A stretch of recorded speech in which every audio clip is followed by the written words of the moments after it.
Selamat datang di Bincang Lombok Pos. Kali ini saya punya tamu yang spesial, temanya juga spesial. Ada Mbak Wendy ya, Wendy Handayani si cantik. Aduh, si psikolog cantik nih ya. Halo Wen, apa kabar? Halo Mbak, baik. Alhamdulillah. Ya, kali ini kita mau ngomongin soal toxic relationship. Nah, ini sih bukan yang kayak ini ya Wen ya, bukan yang kayak apa ya? Atas nama cinta gitu. Ya. Biasanya gitu ya, atas nama cinta apapun deh, mau diomelin juga nggak apa-apa. apa-apa. Mau dipukulin, dia sayang kok gitu kan. Aduh. Iya benar-benar. jadi Saking emosi. cintanya jadi semua rasanya manis ya. Oh ya, padahal nanti setelah putus, ya Allah. Bodoh sekali. Ya. Cowok modelan gitu ditangisin gitu kan, kadang nyeselnya belakangan. Tapi ngomongin soal toxic nih Wen, yang masuk kategori toxic relationship itu apa sih? Sebenarnya kalau kita ngomongin tentang toxic relationship itu kan dari kata bahasa Inggris kayak gitu ya, toxic relationship kayak gitu, hubungan yang beracun kayak Waduh. hubungan yang beracun yang sering banget yang kita dengerin sekarang, yang sekarang itu sangat familiar, diikuti dengan perkembangan orang-orang lebih paham terkait dengan kondisi psikologisnya kayak gitu. Dia ngerasa oh saya lagi bermasalah nih kondisi psikologi saya, tapi sebenarnya kalau dari istilah psikologi belum ada tuh. Oh, malah belum ada ya? Di textbook psikologi belum ada kata toxic psikologi. Toxic Toxic relationship. relationship itu belum ada, tapi itu berkembangnya karena masyarakat kita pengen melabeli suatu bermasalahnya hubungan kayak gitu, kurang bahagianya hubungan kayak gitu. Atau hubungan yang nggak sehat ya? Hubungan yang tidak sehat yang mempengaruhi dirinya atau kedua belah pihak bisa kayak gitu, karena dia merasa dirinya itu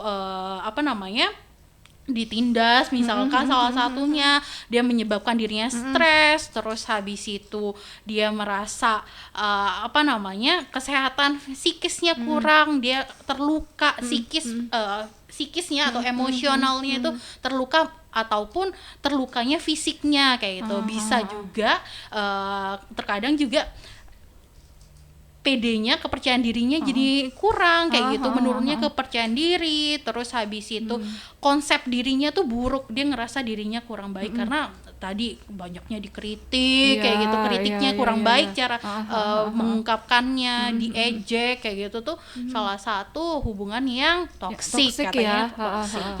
Apapun buat kamu Semuanya gitu, bahagia. kayaknya manis gitu. Bisa kayak tadi bisa dipukulin, oh dia soalnya jealous, itu salah aku. Aku yang bikin dia jealous, jadi dia mukul Dia gitu. mukul. Atau misalnya kata-kata, oh soalnya aku yang pakaiannya nggak ini, makanya dia ngata-ngatain, padahal kan tetap nggak boleh ya, kita nggak boleh Nah jadi menyakiti. gimana ngenalin tanda-tanda, waduh sekarang kita ada di zona toksik nih? Yang pertamanya kayak gitu ya, ketika kita jatuh cinta, jangan lupa sama kognitif kita, otak. Aduh susah. Ya kayak gitu. Boleh cinta karena mungkin saya ketemu sama orang sesuai kriteria saya nih kayak gitu.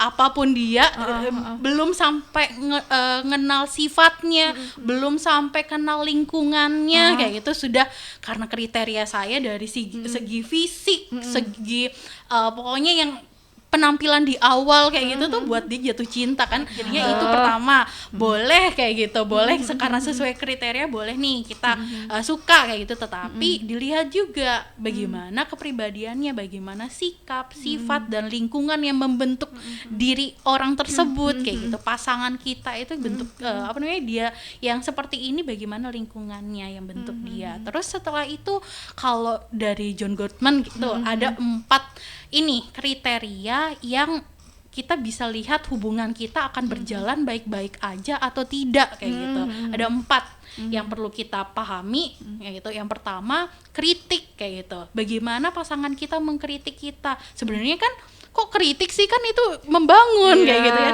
Kan kita jadi lebih baik karena kritik kayak gitu. Tapi kritik yang seperti apa kayak gitu? Apakah kritiknya itu maksudnya ketujuannya ke sikap kita yang enggak yang seharusnya. Kalau di depan saya boleh nggak kata-kata kamu kayak gitu lebih ditata kayak gitu, mungkin jangan sampai menyakiti saya karena ada ada apa namanya pengertian bahwa saya nggak nyaman kayak gitu dengan sikap itu, tapi saya tetap suka sama kamu kayak gitu. Oke. Ada yang tidak, yang bagus itu ketika saya nggak suka nih kamu kayak gini kayak gitu, nggak To suka the point aja ya. to the point tapi jadinya melukai, jadi dia ngerasa saya setiap apa yang saya lakukan salah. Orang itu pekerjaan yang kita lakukan misalkan, dan masih banyak lagi masalah yang dilakukan pasangan terhadap kita yang menyebabkan itu dikatakan toxic ya, sifatnya apa namanya body shaming ya kan. Ih kamu gendutan, ayo dong kurusin, atau aku nggak suka kalau rambut kamu pendek gini, jelek malah kelihatan ini ya gitu-gitu kan. Padahal kalau apa namanya pendek dan tinggi itu kita bukan kita yang atur kayak gitu, jadi kita lebih gitu. ke ini mungkin ya, saya paling nggak sayang kita nge-gym yuk, kita nge-gym bareng atau kita jogging sama kayak gitu ya supaya sehat. Ya bahasa halus lah, bahasa halus ya. Kalau kita kan sensi ya, cewek-cewek suka sensi. Karena kadang apa namanya itu tetap bakal ada di hubungan, suatu hubungan, apakah itu berpacaran atau pernikahan, pasti ada, nggak mungkin nggak ada kayak itu. Tapi ketika pacaran atau hubungan pernikahan yang sehat itu ketika itunya rendah kayak gitu, dan diinisiatifkan dengan ketika mungkin keceplosan nih kata kayak gitu, tapi ada kata maaf, ada kata perubahan di situ. Bisa nggak dia berubah? Maksudnya setelah kata-kata yang dia kelontarkan itu, apakah ada inisiatif dia untuk meminta maaf, dia menyadari kesalahan dia itu atau tidak? Kayaknya kalau si tipe muka tembok tuh susah deh kayaknya. Ya itu. Ya, betul ya. Oke, jadi nah gimana kalau dengan bentuk-bentuk pelecehan fisik kayak begitu ya, atau kekerasan fisik, itu kan hal-hal yang toksik yang lagi-lagi mengatasnamakan ya karena aku peduli sama kamu, aku sayang sama kamu, kayak begitu-gitu. Jadi apa yang mesti dilakukan ketika kita ada di zona itu? Terutama yang untuk, kan lama-lama mental kita jatuh, fisik kita mungkin juga ya lebam lah, apa gitu. Belum lagi misalnya tambahan ada pelecehan seksual di dalamnya.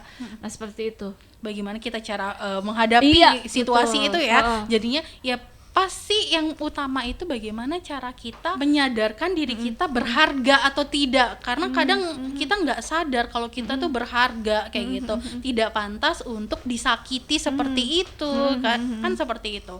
Karena kadang orang yang konsep dirinya rendah, ya udah karena saya salah, ya udah saya terima aja. Itu kayak dicuci otak nggak sih, Win? Bisa jadi, atau secara tidak langsung dia karena terus-terusan nih dikatakan buruk, terus habis itu tadi sifat manipulatifnya ya, apa yang kita bisa lakukan? Pergi menghindari atau tetap menghadapi orang tersebut kayak gitu ya. Terus dia tuh seperti lingkaran setan kayak gitu. Maksudnya lingkaran setan tuh gimana? Dia setelah mukul dia baik-baikin, maaf ya karena gitu. Kamu sih kayak gini. Betul-betul kayak setan sih emang. Iya. Terus dikasihin coklat, dikasihin bunga gitu. Untuk jadinya kayak fase ini bulan madu namanya. Jadinya setelah di kekerasan, terus fase bulan madu lagi, kekerasan lagi, bulan madu lagi kayak gitu. Jadinya dia nggak bisa lepas. Jadi apa yang perlu dilakukan? Pergi, blokir kayak gitu.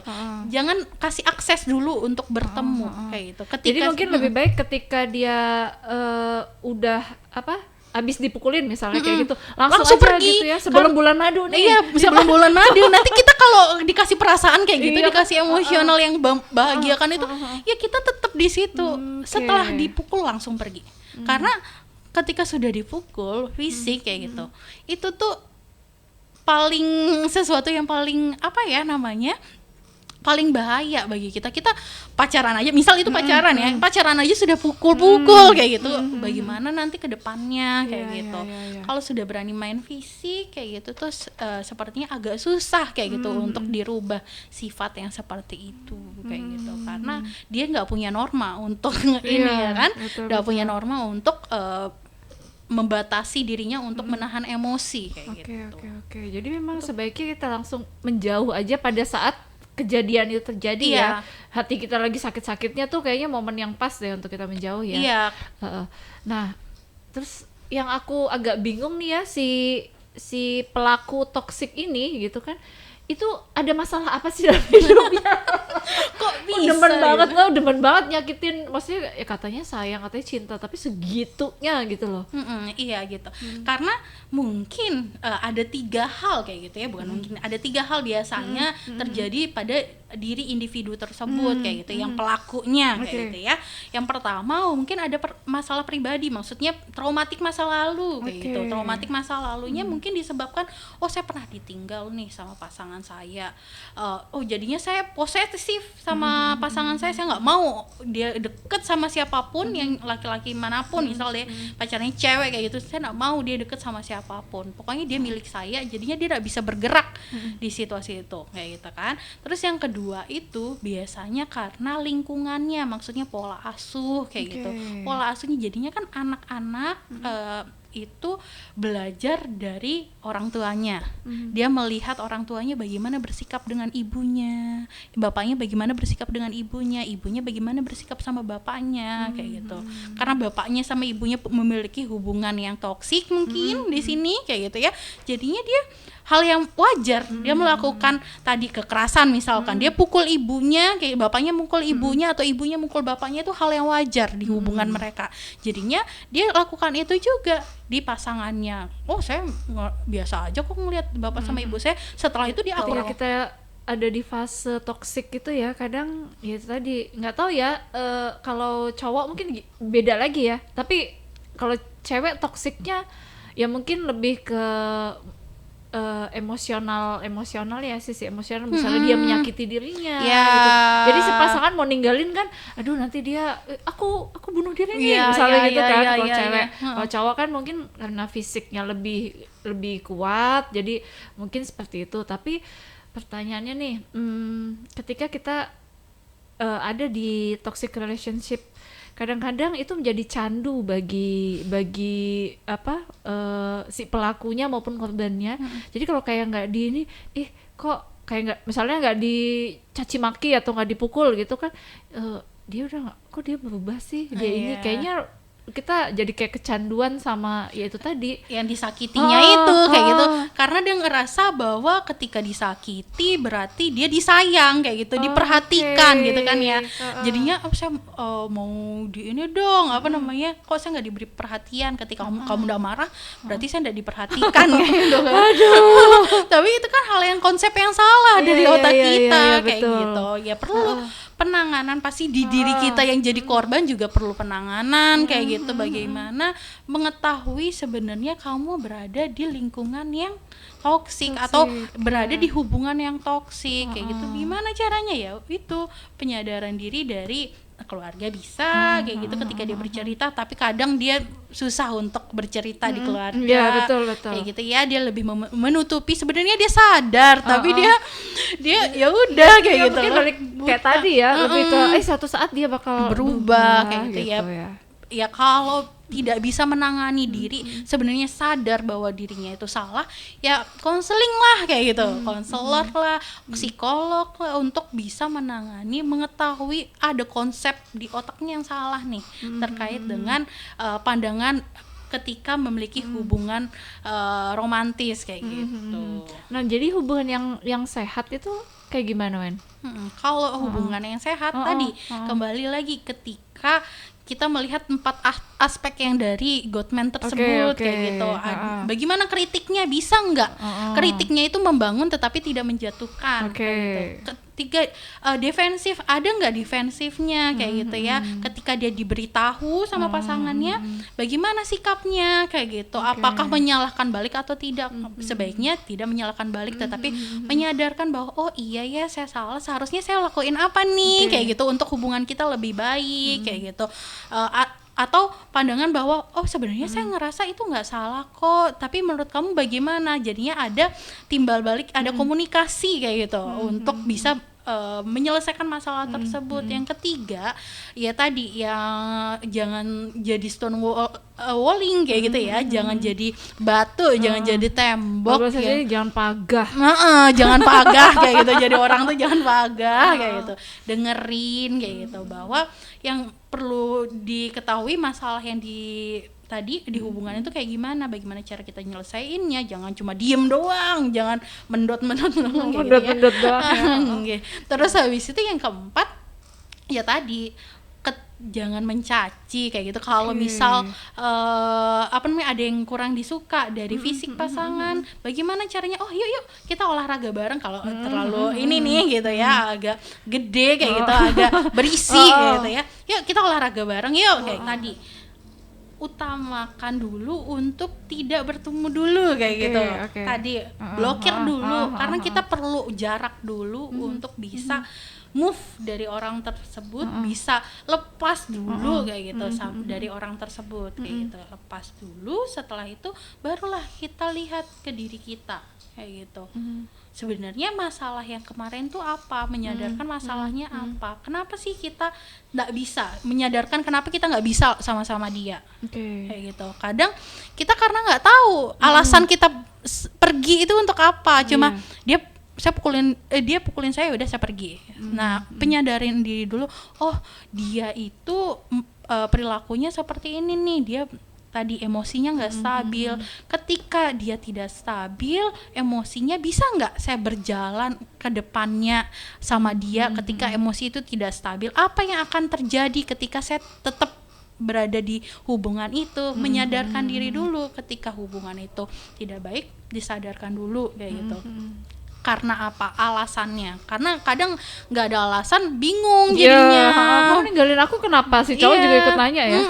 Kayak gitu ya. Itu kita menyadarkan diri dulu, alasan kita pergi itu kenapa gitu, sehingga menjadi penguat kita untuk tidak kembali lagi kayak gitu. Sadar dulu masalahnya, terus habis itu kenapa kita kita harus tadi menyadari bahwa itu nggak baik kayak gitu.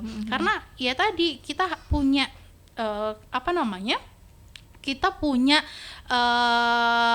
harga diri yang harusnya, atau kita orang yang berharga kayak gitu. Kita sadari diri kita itu adalah orang yang berharga, tidak pantas untuk tadi disakiti yang seperti itu kayak gitu. Setelah itu kita melakukan, ketika kita sadari kalau kita berharga, kita tidak pantas untuk itu, dan kita merasa bahwa kita mengatakan bahwa kita itu pantas kok disayangin, karena saya punya sifat yang tadi punya sifat yang baik kayak gitu misalkan.